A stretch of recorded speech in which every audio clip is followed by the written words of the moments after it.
to 30th September 2021. And the last point that I would want to share with you all for this evening is, we've launched this Vivad Se Vishwas scheme for making payment, and there was a component that you had to pay 10% extra if it is beyond a certain date. Now, without any additional amount which is to be paid, in total, the whole Vivad Se Vishwas scheme is getting extended up to 31st December 2020. And for this extension, no extra payment is being asked. So the entire Vivad Se Vishwas moves over to 31st December 2020. 5 lakh तक के refund 14 lakh से ज़्यादा लोगों को अब तक वापस कर दिए गए थे। उसके अलावा जो उससे ऊपर वाले उसकी भी प्रक्रिया शुरू, और बहुत सारे लोगों को वो भी वापस कर दिए गए हैं जो रिकॉर्ड समय के अंदर किए गए। अब इसके अलावा जो पेंडिंग रिफंड्स हैं, चाहे वो चैरिटेबल संस्थाओं के हों, ट्रस्ट के हों, या नॉन कॉरपोरेट बिजनेस या प्रोफेशंस के हों, यानी कि प्रोप्राइटरशिप, पार्टनरशिप, LLP, कोऑपरेटिव्स, इनको भी जल्द ही इनके रिफंड्स इशू कर दिए जाएंगे ताकि पैसे की कमी कहीं पर ना आए।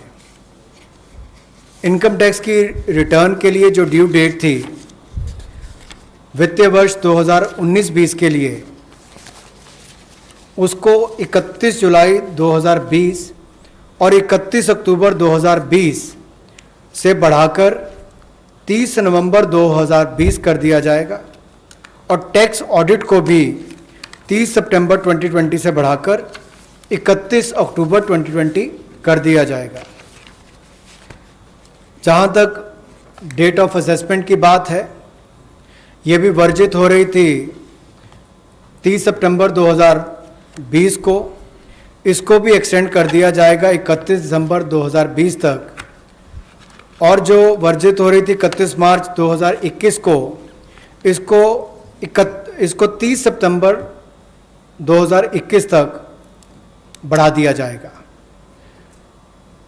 मैं एक बार फिर कह देता हूँ, जो डेट ऑफ असेसमेंट्स जो बार हो रही थी 30 सितंबर 2020 को, उसको 31 दिसंबर 2020 तक बढ़ा दिया गया है, और जो बार हो रही थी 31 मार्च 2021 को, उसको 30 सितंबर 2021 तक बढ़ा दिया गया है।